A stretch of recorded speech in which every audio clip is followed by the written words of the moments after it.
El Torío se junta con mucha soledad para nacer porque lo hace junto a un gran camino que dejó de serlo hace 2 siglos. Por él ya no pasa nadie que no sea algún pastor ocasional. El otoño aún no ha concluido y ya se han presentado las primeras nieves para que comiencen a cargarse las bodegas de estas montañas calizas, que aquí, en el puerto de Piedrafita, andan por los 2000 metros. Desde el pico Aguazones hasta la Gucipeña del Laguna nacen 6 arroyos con los que se forma el Torío propiamente dicho, atravesando una inaccesible y estrecha garganta en la que el agua ha ido esculpiendo enormes bañeras de fondo liso, porque sorprendentemente aquí esconde la peña una tentadora despensa de mármol. La actividad histórica de estos parajes fue siempre la ganadería, vacas, caballos o bueyes que hoy andan en su sombra porque no quedan muchas gentes por aquí y porque de las viejas ferias ya solo hablan en Bruselas y allí dicen que les va bien que se cierren las cuadras. Apenas ha nacido el Torío cuando ya conoce la actividad minera. El barreno hizo estallar estas laderas para arrancarle un mármol que ha dejado de ser rentable por su deficiente calidad. El recuerdo de aquel sueño ya no se borra del paisaje. La montaña se pone a sangrar agua porque ha nevado y lentamente enseña cada año más roca madre. Hace mucho tiempo que desapareció el gran cobertor de hayas y robles. Un pastoreo intensivo y un abusivo aprovechamiento de leñas en los siglos pasados han alumbrado un paisaje de pura peladura, huérfano de los viejos bosques. La carretera que asciende hasta lo alto del puerto no ha conocido el asfalto y las promesas de la administración solo se las ha creído a medias porque a medias quedó el viejo proyecto de esta carretera que unía a León con Collanzo, una de las villas del contiguo concejo asturiano de Aller. Muere la carretera en el collado, aunque resiste impecablemente la solidez de puentes y pasos que se construyeron en 1906. Nadie comprende por qué no se concluyeron los pocos kilómetros que restan para el enlace con la carretera asturiana. El primer pueblo que conoce el río tenía que ser necesariamente Piedrafita, que es de la Mediana, porque así se conoce a esta ribera alta del Torío. La Mediana es una de las 3 subcomarcas en que se divide la montaña central leonesa de los Argüellos. A Piedrafita le sobra hoy mucho pasto y mucho silencio, porque se han marchado casi todos. Queda una docena de habitantes de los 120 que tuvo, y encara su futuro con el mismo color gris con que se viste este lugar en otoño. Solo un habitante pasa aquí el invierno. La misma despoblación se ve en Piornedo, un hombre que deja claro que en todas estas cuestas manda el piorno, el matorral de escobas y algunos brezos. El río ya tiene que ensayar aquí su oficio más viejo, que es el de regar, y entonces comienza a correr por presas y regueras, aunque en otoño descansan las acequias. Los prados tendrán que beber mucha nieve en los próximos 6 meses. Hace 50 años se amasaba y se cocía en estos pueblos. Hoy llega el pan en furgoneta ambulante, aunque la mayor parte del pan, o sea, del sustento económico, lo remite el fondo de pensiones. La población jubilada va siendo la notable mayoría de casi todos estos pueblos. Tras recibir en Piornedo la propina del arroyo de Fuente Hombre, el Torío se presenta en Campo. Y en Campo, el asunto de habitantes está aún peor. Queda una familia. Todo parece quieto. La hormigonera, el perro, la vida y la vieja ermita. Después de cruzar Villanueva de Pontedo, la galanura de una iglesia de Jesús de Pontedo se instala en el cruce de valles donde el Torío recibe la generosa contribución del río de Canseco. El río de Canseco riega los prados de Pontedo, que no son muchos. El otoño deja Pontedo reducido a unos 40 habitantes. No son muchas más las vacas que atravesarán el invierno, cuya indolencia al caminar por el pueblo puede verse alterada si hay pavos por medio. La leche ha sido el pan de estos valles desde que andaban encastilladas por estos santurriales tribus cántabras y astures hasta nuestros días. Para buscar el pueblo de Canseco hay que subir por este afluente. Es valle estrecho y enseña la arrogancia de calizas bravas y verticales al encontrarse con un puente de verdadero primor, cuya marca es sin duda romana. Los romanos no tardaron mucho en enterarse que los astures sacaban cobre de estas peñas. Les quitaron las minas y Roma se llevó todo lo que pudo, por ejemplo, de la mina de la Profunda de Cármenes, de las minas de Campo o de estas rocas de Canseco.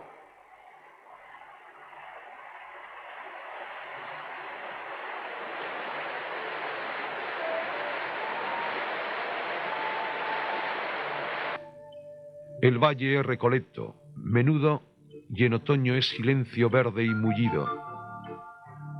Los prados están empapados. Ha nevado y en la altitud de Canseco se conserva mejor la nieve. Canseco se hizo pueblo de verdad con las repoblaciones medievales y con los primeros dominios señoriales. Aquí hubo torreón de defensa y quedan por todo el pueblo señas de piedra vieja, bien edificada y con algo de solariego, porque resulta que hasta el siglo XVIII todos sus vecinos eran hidalgos y estaban libres del servicio militar y de ciertas tasas. Aún siendo hidalgos, aquí todo el mundo tuvo que trabajar el ganado para poder vivir. Hoy solo quedan vacas y pocas, pero hasta hace casi un siglo los caballos eran sagrados porque en invierno muchos hombres tenían que dedicarse a la arriería durante 5 meses. Los viejos árboles ante el pórtico de la iglesia parroquial ya no son testigos de las reuniones domingueras del concejo de vecinos. Hay que desandar camino y valle para encontrarse de nuevo con el torío que se dispone a dibujar sus mejores saltos y atragantones en la hoz angosta de los Pontedos, un nombre que alude a la sucesión de puentes que fueron necesarios para atravesar estas peñas rotas. Mitos y leyendas de truchas enormes se esconden en estas profundidades talladas por el ímpetu del agua. Son un aviso de las hoces cercanas que habrán de atravesar el río. El espectáculo natural está servido.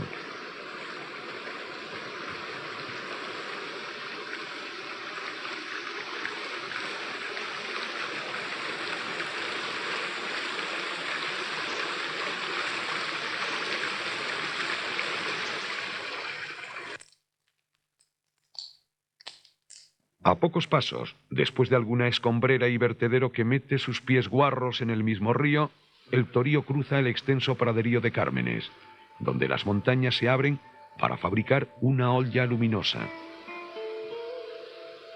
Cármenes es nombre árabe que pusieron aquí los cristianos huidos del califato cordobés, o sea, los mozárabes, cuya presencia fue intensa y notable en toda la ribera del Torío. Carmen significa casa con jardín o viñas, que aquí habrá que entender como huerta y prado.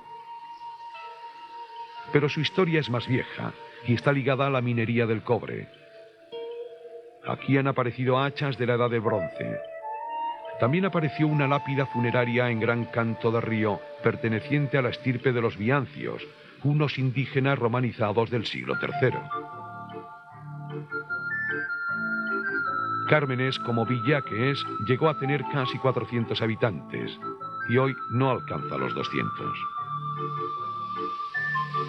Tiene iglesia con torre poco frecuente y bien chula, a cuya sombra vive de sus recuerdos y heráldicas la casa rectoral y su regusto señorial de un clero con rentas. Sale de Cármenes el Torío cruzando la vega de Almuzara, otro nombre mozárabe que viene a significar campo de pruebas o hipódromo, donde se exhibían para su venta los caballos que aquí se criaron en fama y en cantidad. Es entonces cuando el monte enseña hayedos residuales y tapetes de roble, confundiéndose con la profusa vegetación y arbolado característico del soto fluvial. Justamente en este paraje está proyectada la construcción de una nueva presa, cuyo embalse anegaría el gran valle de Almuzara y Cármenes. El proyecto, que viene planteándose desde la década de los 30, está por el momento aparcado. Cuando llega a las ventas de Getino, el Torío recibe gratis las aguas termales que hoy ya nadie utiliza y se cuela bajo dos puentes. Uno, ceote y de antes de ayer, se apoya directamente sobre la vieja fábrica del antiguo, posiblemente del siglo XVI, del que queda milagrosamente en pie su vieja arcada. En el pueblo, la vida tiene sordina y anda algo escapada, aunque las estampas cotidianas de llevar al pasto las vacas parece escrita como siempre.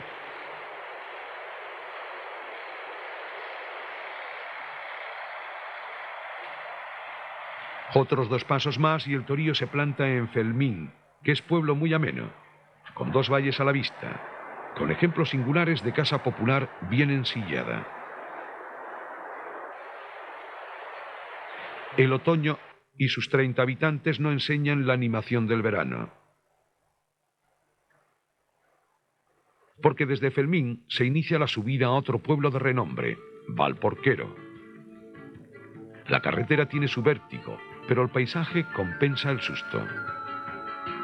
Arriba, el pueblo cierra casi todas sus casas en invierno y hasta él llegan los que quieren ver una de las maravillas geológicas de la provincia, las cuevas de Valporquero, que en realidad es una sola cueva con galerías y una profusa red de bronquios que perfora esta montaña.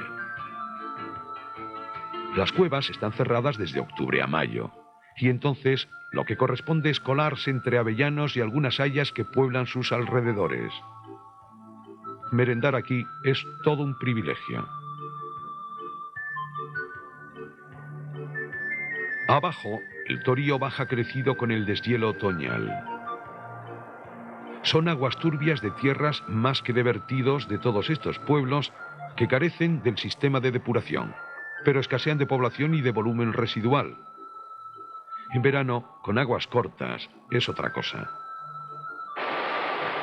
Las hoces de Vegacervera comienzan aquí y el río se encajonará entre Peña Viva a lo largo de casi 2 kilómetros. Estas hoces recuerdan lo mal que lo pasaban por aquí los carretones de arrieros y los que cargaban leña o urces para venderlas en León. Este fue quizá el obstáculo que impidió en el siglo XVIII que se eligiera como principal paso hacia Asturias el puerto de Pajares, y no este, el de Piedrafita, por el que en principio se había proyectado. Casi en su final, un alto azud detiene el torrente y lo embalsa para que nazca aquí un canal que llevará parte del agua hasta una central eléctrica situada 4 kilómetros aguas abajo. La montaña se cansa de apretar tanto y se rinde un poco al llegar a Vegacervera. Se forma aquí otro pequeño circo en el que caben muchos prados y toda la historia que ha pasado por un pueblo que fue cabeza de jurisdicción. También perteneció al dominio del abad de San Isidoro, en el siglo XII. Tuvo torreón defensivo del que no queda ni huella y padeció los tributos de los condes de Luna. Su fama histórica está en las matanzas. Desde el que dicen puente romano, que es sin embargo de hace 2 siglos, devorado paulatinamente por las riadas y el abandono, hoy Vegacervera es otra cosa. Renace su feria chacinera y en verano hay jolgorio veraneante.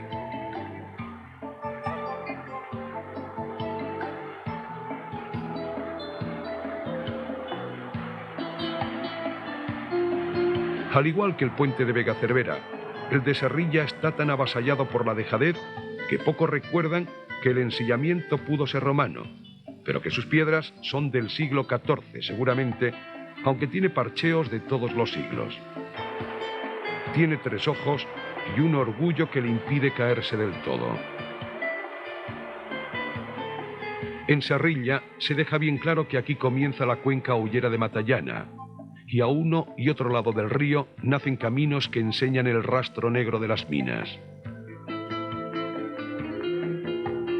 Matallana es la cabecera municipal de este Torío de transición, pero es su estación y su poblado barrio quien se lleva las atenciones, porque es aquí donde pasó la vida y pasaron los sueños desde que entró en funcionamiento el ferrocarril de vía estrecha en 1896. Este tren anda hoy cojo y al menos ha reabierto algunos tramos de su trayecto para que no muera del todo. En la cuenca carbonera de Matallana se guarda de las prisas un pueblo de estampa acostada y ameno en su conjunto. Dicen que Orzonaga es nombre que revela un viejo asentamiento cántabro. Las minas no cambiaron del todo su ritmo rural y ganadero, pero hoy vive también con la suerte minera en el alero de su futuro. Un sueño que nadie quiere que se convierta en fósil, como la vieja locomotora que duerme un pasado ajetreado que hoy tapa el óxido. El Torío atraviesa entonces un cruce de valles, dejando el de Fenar a un lado y la Valcueva al otro, para buscar el pueblo de Pardavé, atravesando un lecho de roca aglomerada, caudal bravo y un soto bien poblado de arboleda. Pardavé ha perdido el 70% de su población y ahora, como siempre, a las mujeres les sigue tocando pechar con casi todas las tareas. El pueblo tiene plaza con bolera, rincón para homenajear la figura del maestro y casas de vieja estampa. Pero el puente es el mejor resumen de su historia, porque justamente en él acababa el infantado del Torío, o sea, que desde aquí hasta la ciudad de León todo era de las hijas del rey, y durante no pocos siglos del abad de San Isidoro.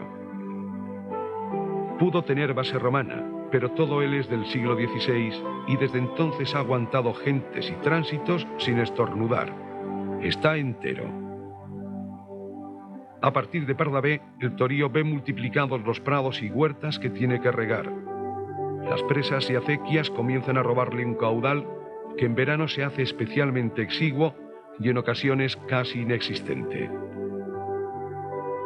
Pero es otoño y de agua crecida cuando el Torío se presenta ante Pedrún, pueblo encastillado sobre barranquera arcillosa y aupándose sobre las cuestas de un monte tupido de robledal. Prados, ganados y pueblos le piden continuamente agua al río y nacen nuevos apresamientos. Las gracias se las dan de nuevo al río poniéndole colectores y un deficiente saneamiento. Pero aquí hay de nuevo ejemplo de la generosidad del agua, cuando le echa una mano decisiva a esta vieja serrería situada junto al río. A esta serrería le sigue importando poco que el petróleo se ponga por las nubes. Esta vieja serrería no comprende que se escape tanta energía de este tamaño sin que nadie la aproveche. Matueca enseña mucha soledad en su gran calle, que es la carretera, a la que asoma iglesia parroquial de piedra guapa y justa de tamaño. En la puerta de su contiguo cementerio hay un tímpano de tosco románico rescatado de algún viejo cenobio.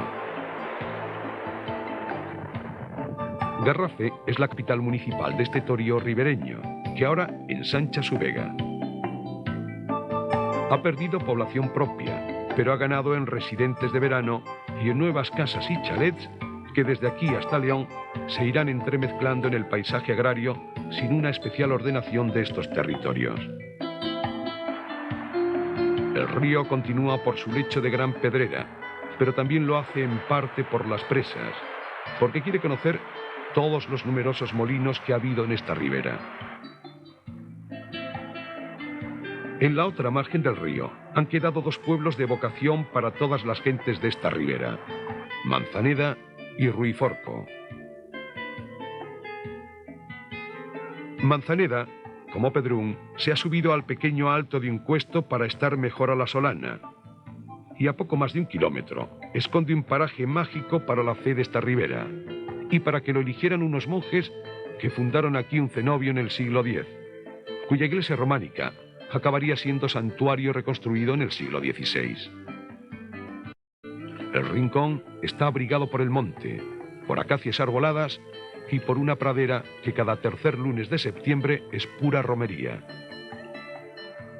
En Palazuelo, donde ya se confirma definitivamente que las casas de esta ribera han de tener canto rodado, tapial y adobe, gran parte del pueblo se ha detenido con orgullo en su tiempo, y es de agradecer que algunas de sus casas se hayan rehabilitado sin perder el sentido del conjunto, algo que ya no se verá en la colección de tipos y hechuras que presenta aguas abajo una proliferación urbanística. En San Feliz se alza también con buen respeto la hechura antigua de casonas de labranza y solariegas, pero aquí el río ha marcado reiterados conflictos por la disputa de las últimas aguas de cada verano, y es habitual ver que el río desde aquí hasta su final es apenas un hilo de agua que corre por su lecho de piedra.